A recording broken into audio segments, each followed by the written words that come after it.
Dear student,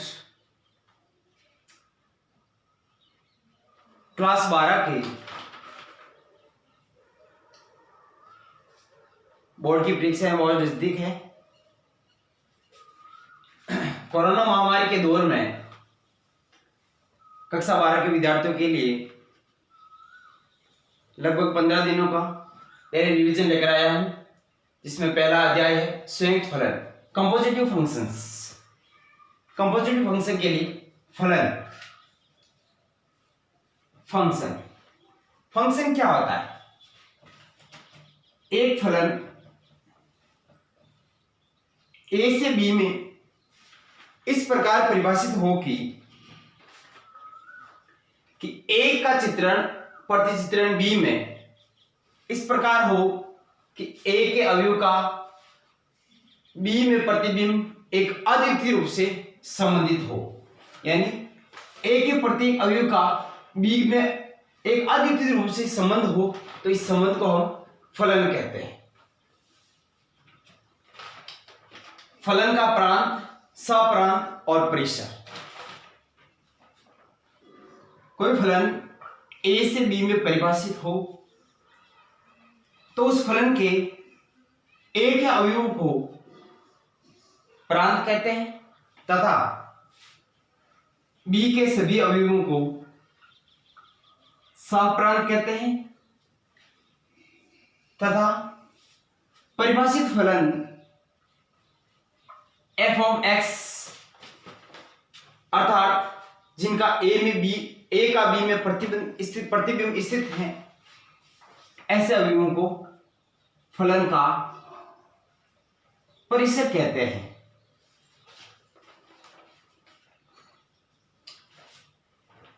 जैसे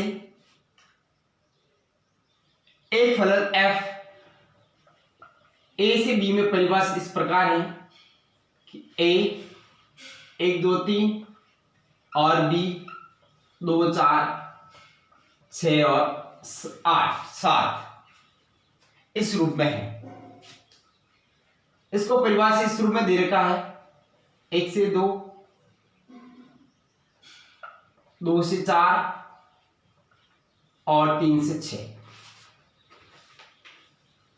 तो function f के प्रांत 1 2 3 को प्रांत कहेंगे, b के 2 4 6 को सप्रांत कहेंगे तथा 1 2 3 का प्रतिबिंब कौन कौन सा है? 2 4 और 6, 2 4 और 6, इसको इस फलन का परिसर कहेंगे। अचर फलन,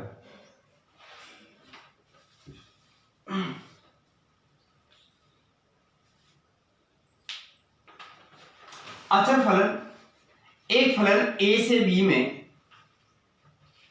इस प्रकार परिभाषित हो कि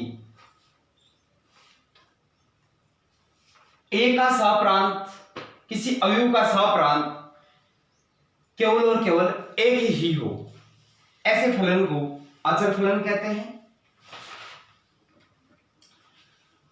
तस्मक फलन, एक फलन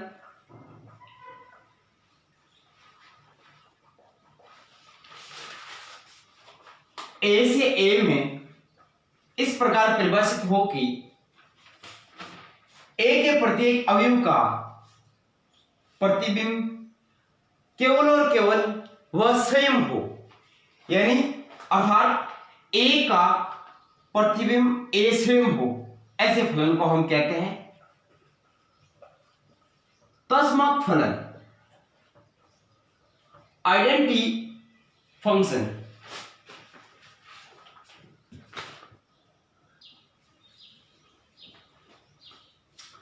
फलनों के प्रकार, टाइप ऑफ फंक्शंस। फर्स्ट है एकीकी फलन 1 एक फंक्शन f a से b में इस प्रकार परिभाषित हो कि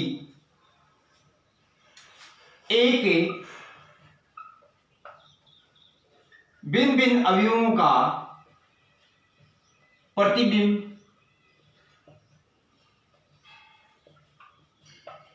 भिन्न भिन्न हो, अर्थात ए के भिन्न भिन्न अवयवों का प्रतिबिंब भी भिन्न भिन्न हो तो ऐसे फलन एककी फलन कहलाते हैं। जैसे ए और बी इस रूप में है, A1 A2 A3 A4, B1 B2 B3 B4 B5 B6। ए के भिन्न भिन्न अवयवों का यानी ए के भिन्न भिन्न अवयवों का प्रतिबिंब भी अलग अलग होना चाहिए। ए के अंदर 4 अवयव उपस्थित है, इन चारों अवयवों का बी में प्रतिचित्रण या प्रतिबिंब भिन्न भिन्न है। A1 का प्रतिबिंब B1, A2 का प्रतिबिंब B2, A3 का प्रतिबिंब B3, A4 का प्रतिबिंब B4।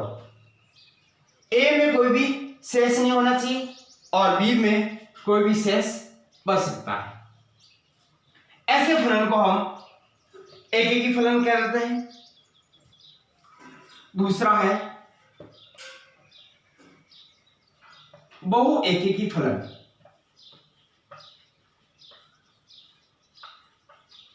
मैनी वन, एक फंक्शन ए से बी में इस प्रकार परिभाषित हो कि ए के 2 या 2 से अधिक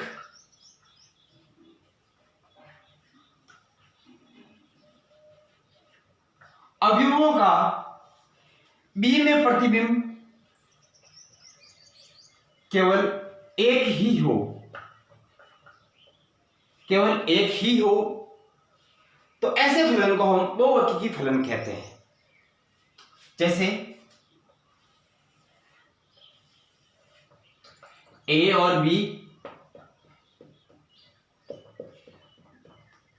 A1 A2 A3 A4 A5, B1 B2 B3 B4 B5।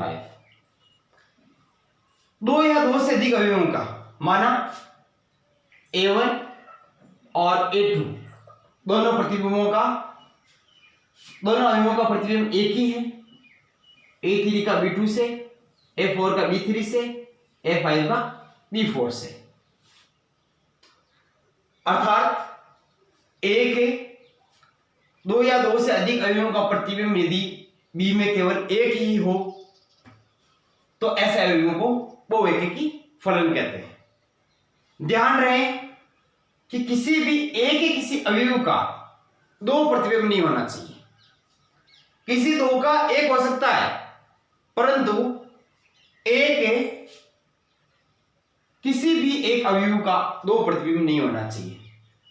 2 प्रतिबिंब होने पर वह फलन नहीं माना जाएगा।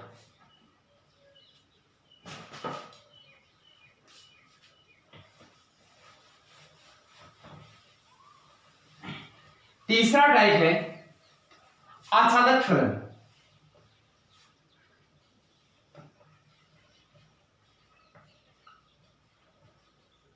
आच्छादक फलन ऑन टू। एक फलन एफ ए से बी में इस प्रकार परिभाषित हो कि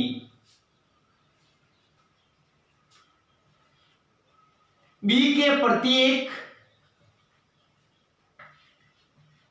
अवयव का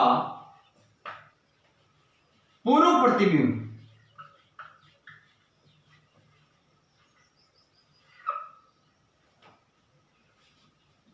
बी के प्रत्येक अवयव का पूर्व प्रतिबिंब ए में विद्यमान हो।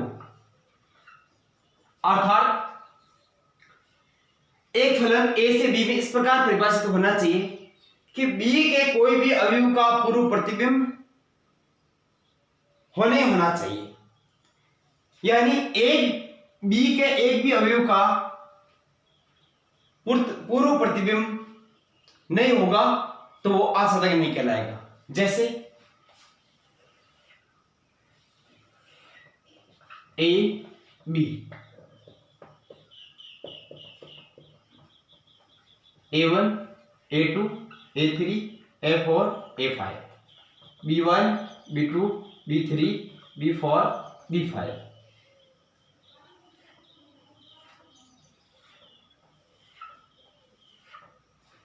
B1 B2 B3 B4 B5 का, यानी इसमें एक भी ऐसा अवयव नहीं छूटना चाहिए, पीछे नहीं रहना चाहिए जिसका पूर्व प्रतिबिंब स्थित नहीं हो। इस प्रकार भी हो सकता है ए से बी में A1 A2 A3 A4 B1 B2 B3।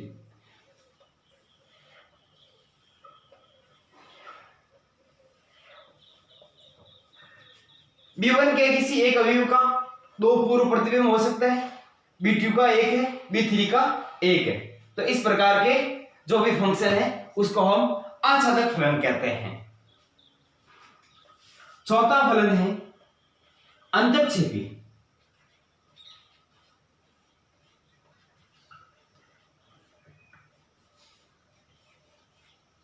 अंतर्क्षेपी फलन, एक फंक्शन ए से बी में इस प्रकार परिभाषित हो कि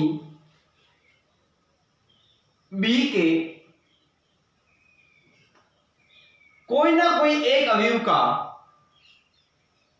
ए में पूर्व प्रतिबिंब स्थित नहीं हो, अर्थात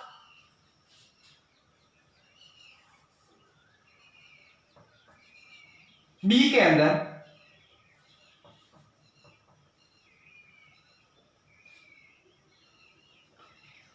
ए से बी में कोई फंक्शन परिभाषित है तो बी के अंदर कोई एक भी अवयव ऐसे जो पीछे रह जाए जिसका पूर्व प्रतिबिंब स्थित नहीं हो, तो ऐसे फंक्शन को हम अंतर्क्षेपी फलन कहते हैं। जैसे ए में A1 A2 A3 A4 प्रत्येक अवयव का प्रतिबिंब B1 B2 B3 B4 स्थित है। बी में B5 एक अवयव जिसका पूर्व प्रतिबिंब ए में नहीं स्थित है। ऐसे फलन को हम अंतर्क्षेपी फलन कहते हैं।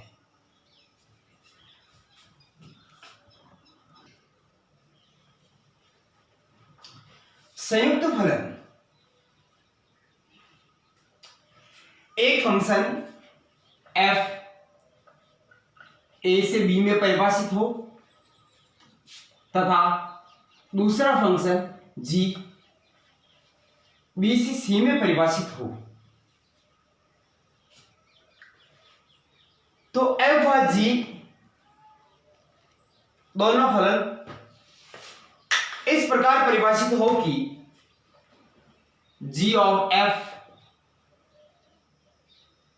फंक्शन a से c में परिभाषित हो तो f व g दोनों फलनों को संयुक्त फलन कहते हैं,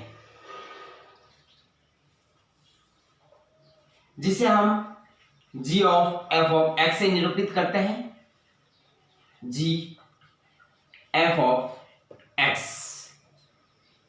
इस द्वारा इस नियम को दर्शाया जाता है। संयुक्त फलन की प्रॉपर्टी,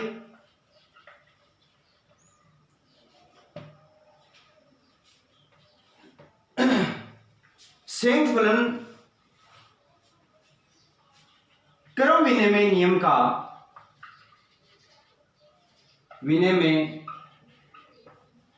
का पालन करता हो, पालन करना आवश्यक नहीं है।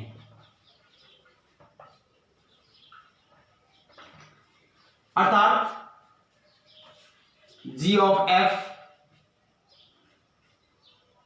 बराबर f of g, g of f f of g, अर्थात संयुक्त फलन क्रम विनिमय नियम का पालन कर भी सकता है और नहीं भी कर सकता, हमेशा पालन करना आवश्यक नहीं है। दूसरा है साहचर्य। संयुक्त फलन हमेशा साहचर्य नियम का पालन करता है तीसरा गुण है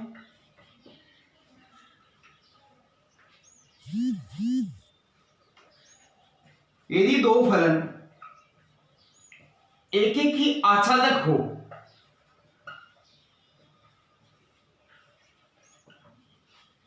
यदि कोई दो फलन एक एक ही आच्छादक हो तो उनका संयुक्त फलन भी एक एक ही आच्छादक होगा।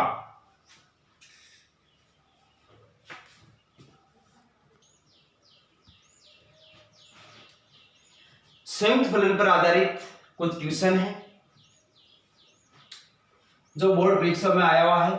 क्वेश्चन संख्या फर्स्ट आरबीसी बोर्ड 2019 में तथा क्वेश्चन संख्या सेकंड आरबीसी बोर्ड 2018 में आया हुआ है। एक फंक्शन f r से r में इस प्रकार परिभाषित है कि f ऑफ x बराबर sin x है तथा दूसरा फंक्शन g r से r में इस प्रकार परिभाषित है कि g ऑफ x बराबर x स्क्वायर। तो हमें ज्ञात करना है g of f of x। तो g of f of x को हम किस रूप में लिखते हैं? g f of x। g f of x function का मान कितना है? sin x। sin x। अब ये फलन हो गया g sin ऑफ x। तो g ऑफ x का मान कितना है? x square. तो हम उस रूप में फलन लिखेंगे तो क्या आ जाएगा? sin x का होल स्क्वायर अर्थात sin स्क्वायर x। तो g of f of x बराबर sin स्क्वायर x। इस रूप में हम ज्ञात करते हैं संयुक्त फलन का मान g of f of x। इसी प्रकार क्वेश्चन संख्या 2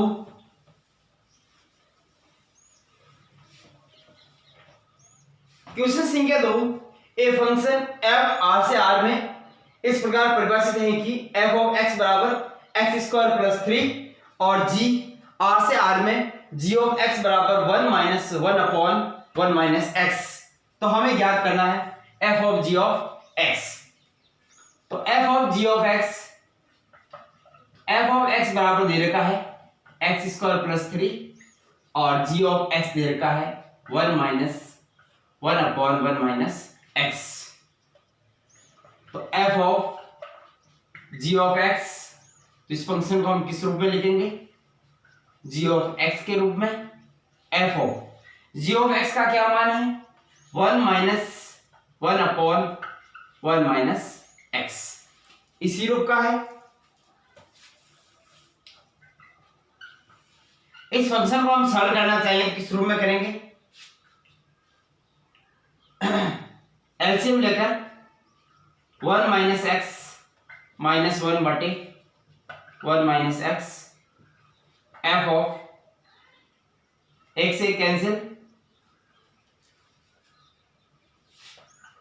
minus x upon 1 minus x. इसको हम इस रूप में भी लिख सकते हैं। अब f ऑफ x का क्या मान है? x square f of x का मान है x स्क्वायर प्लस 3। तो x के स्थान पर हम ये मान रखेंगे minus x upon 1 minus X का होल स्क्वायर प्लस 3। तो किस रूप में प्राप्त होगा? x का x स्क्वायर बटा 1 माइनस एक्स का होल स्क्वायर प्लस 3 बटे में 1 एलसीएम लेंगे तो क्या आ जाएगा? x square upon 1 minus X square का होल स्क्वायर 1 माइनस एक्स का whole square plus 3 into 1 minus X का whole square X square plus 3 into 1 minus 2x plus X square. यहाँ सर्वश्रेष्ठ का काम आ रही है a माइनस बी का होल स्क्वायर, जिसको हम कैसे खोलते हैं? a square minus 2ab plus B square.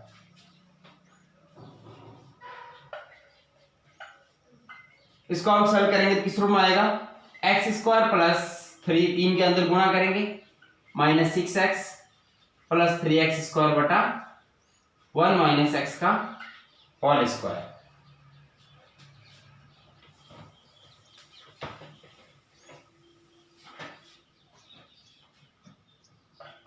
तो ये आ जाएगा 4x² माइनस 6x प्लस 3 बटे 1 माइनस x का होल स्क्वायर, अर्थात f ऑफ gx का मान इस रूप में हमें प्राप्त होगा।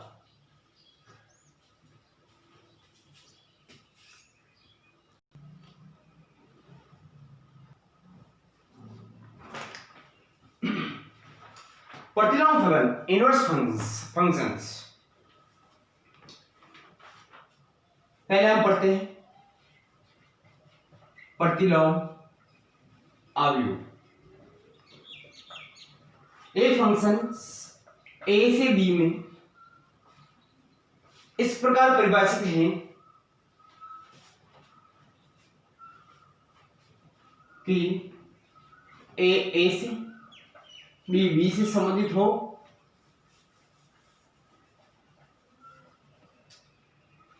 b बराबर f ऑफ a।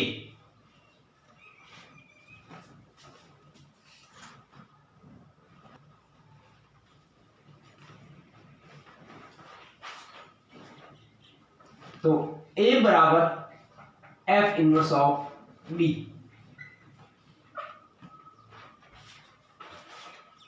जिसे हम b को a का प्रतिलोम अवयव कहते हैं। इसी प्रकार प्रतिलोम फलन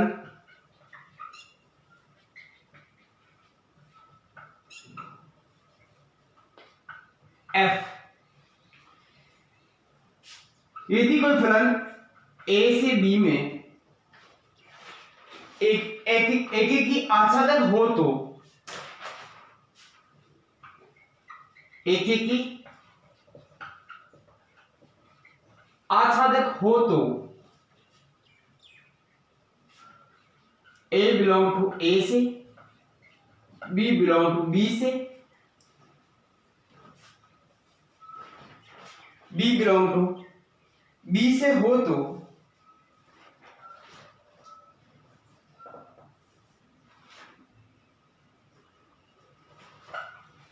b बराबर f ऑफ a के रूप में परिभाषित होगा तथा a बराबर f इनवर्स ऑफ a, जिसे हम प्रतिलोम फलन कहते हैं। प्रतिलोम फलन अर्थात f इनवर्स b से a में इस प्रकार परिभाषित होगा कि a बराबर f इनवर्स ऑफ b, जिसे हम प्रतिलोम फलन कहते हैं। प्रतिलोम फलन के लिए किसी भी फलन का प्रतिलोम फलन ज्ञात करने के लिए सर्वप्रथम f का एक ही आच्छादक होना बहुत आवश्यक है। एक ही आच्छादक होने पर ही उसका हम फलन का एक प्रतिलोम फलन ज्ञात कर सकते हैं।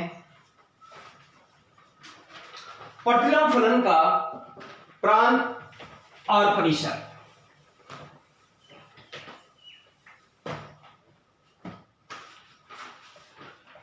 f इनवर्स का प्रांत